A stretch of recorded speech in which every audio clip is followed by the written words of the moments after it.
Ustadz sudah bergabung, saya ACC ya Mas. Oke, Mas Amin, monggo silakan.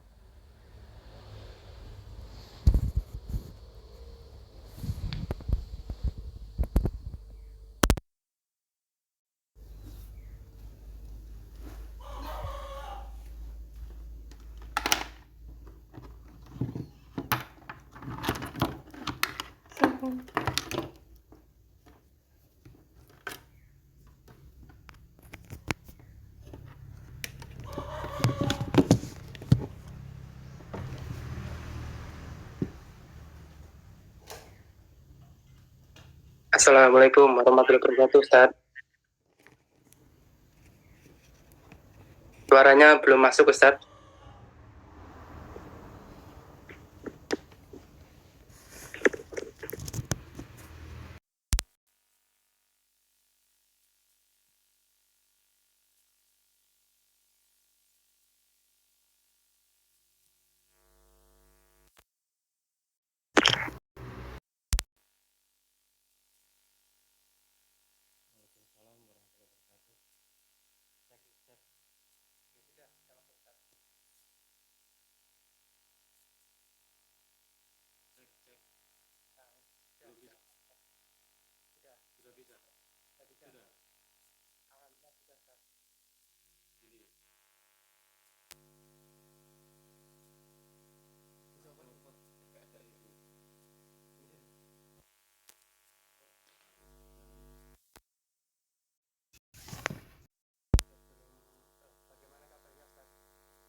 Izin melaporkan.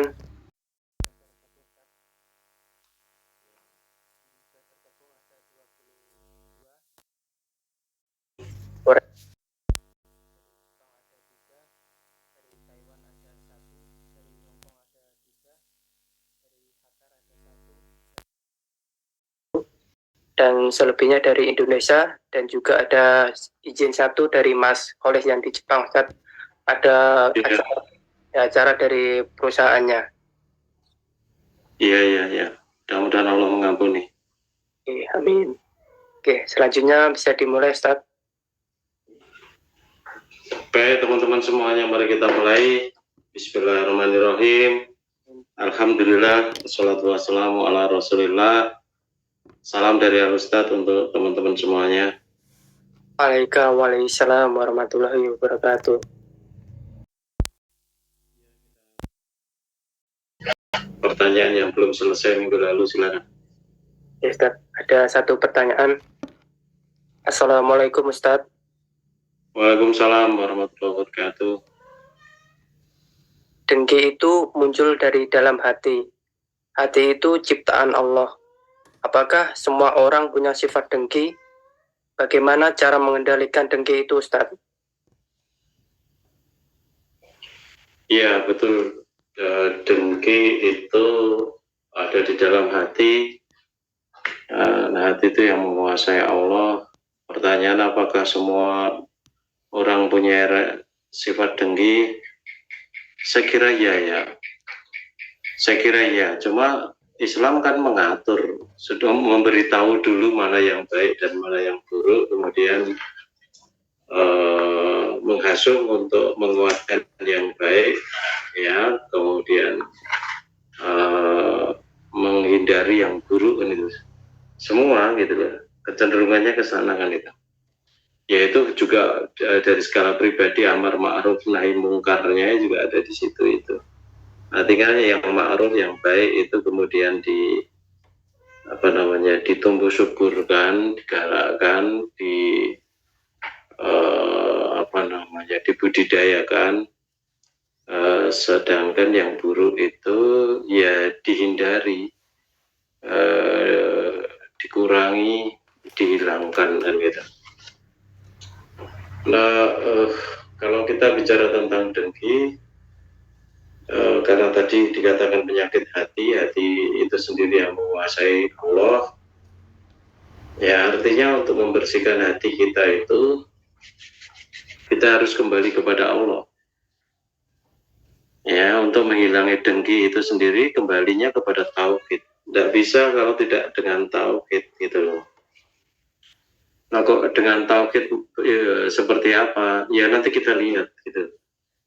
Jadi apa namanya, kita sendiri sudah diingatkan oleh Allah dan Rasulnya tentang keburukan dari dengki itu sendiri, dan apa namanya, orang-orang yang dengki itu ya tidak akan beruntung ya, ini betul-betul akan mengalami kehancuran di hari akhir gitu loh, yang namanya orang dengki itu. Nah, maka dari itu semua orang harus berusaha untuk menghindari dengki. Dari kita buka dulu azab untuk orang yang dengki, ada di surat Saba, surat ke-34 ayat 40, kita coba buka dulu. Quran surat Saba, surat ke-34 ayat 40. A'udzu billahi minasyaitonir rajim. Wa yawma yahsyuruhum jami'an thumma yaqulu lil malaikati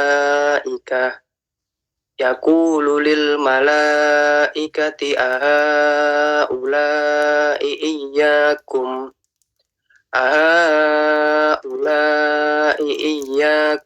kanu ya'budun. Ya. Dan ingatlah pada hari ketika Allah mengumpulkan mereka semuanya. Kemudian dia berfirman kepada para malaikat, apakah kepadamu mereka ini dahulu menyembah? Sebentar, ayat nomor berapa itu? 40, Ustaz. Surat Saba ya? Iya. Ya, terus? 41, Ustaz. Surat, iya, tolong dibaca ulang. Oke. Dan ingatlah pada hari ketika Allah mengumpulkan mereka semuanya, kemudian dia berfirman kepada para malaikat, apakah kepadamu mereka ini dahulu menyembah?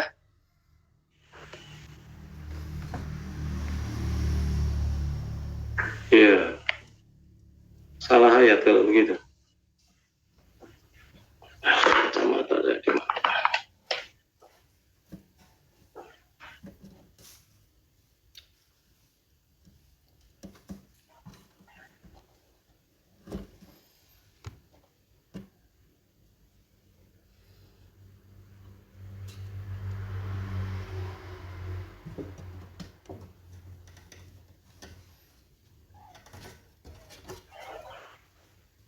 Iya, ayat 42 ini mestinya. Oke, ayat 42. Iya. Quran surat Saba ayat ke-42. A'udzu billahi minasyaitonir rajim. Fal yawma la yamliku ba'dukum li ba'din naf'aw wala darra. Wa naqulu lil ladzina dzalamu dzuqu 'adzaban nar. Adzaban naril lati kuntum biha tukadzibun. Ya. Maka pada hari ini sebagian kamu tidak kuasa mendatangkan manfaat maupun menolak mudarat kepada sebagian yang lain. Dan kami katakan kepada orang-orang yang zalim, rasakanlah olehmu azab neraka yang dulu kamu dustakan. Iya, orang dengki itu hakikatnya dia itu adalah orang yang dolim ya. Termasuk juga dolim kepada dirinya sendiri kan itu. Harusnya dia itu bersyukur kepada Allah dengan mungkin kenikmatan yang sudah dia terima dan juga kenikmatan yang diterima oleh saudaranya. Ya, mestinya sama-sama bersyukur dan bahagia, merasa saudaranya juga mendapat keberuntungan. Tetapi dia mendengki, artinya dia dolim. Harusnya bersyukur, tetapi ternyata dia dengki, dolim. Nah, orang dolim itu di sini di ayat 42 sampai itu betul-betul diancam dengan neraka, ada neraka itu. Nah, kalau di dalam ayat yang lain itu dikatakan Coba dibuka dulu di dalam surat Hud ayat 18, saya cek dulu. Surat ke-11 ayat ke-18.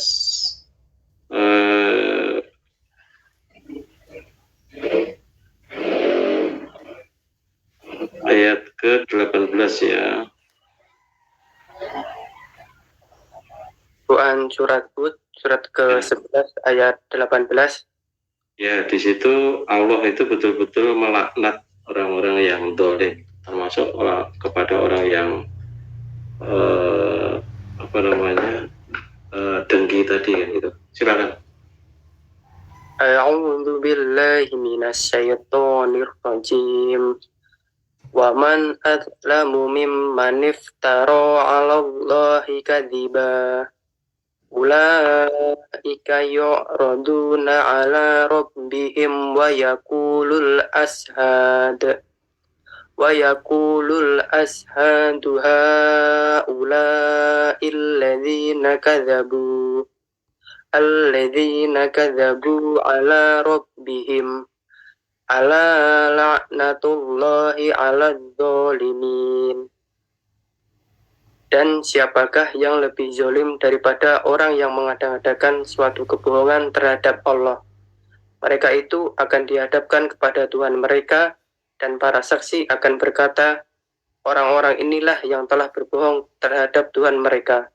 Ingatlah, laknat Allah ditimpakan kepada orang yang zalim. Ya, di situ secara spesifik merujuk kepada kebohongan atau dusta, dan dusta itu termasuk juga dolim ya, yang harusnya jujur tetapi dia ternyata dusta, maka dia termasuk orang yang dolim. Nah, di sisi lain juga orang-orang yang dengki tadi, yang seharusnya bersyukur justru malah dengki, itu juga termasuk orang yang dolim. Maka di ayat ini kita bisa pahami bahwa yang namanya orang yang dolim itu akan mengalami yang seperti itu kan itu. Ya, jadi jangan sampai kita salah di dalam mengelola hati. Ketika kita salah mengelola hati, itu buahnya ya kehancuran. Artinya tidak hanya kehancuran di dunia, tetapi juga di akhirat itu sendiri juga akan mengalami kehancuran kan itu. Nah, di dunia ini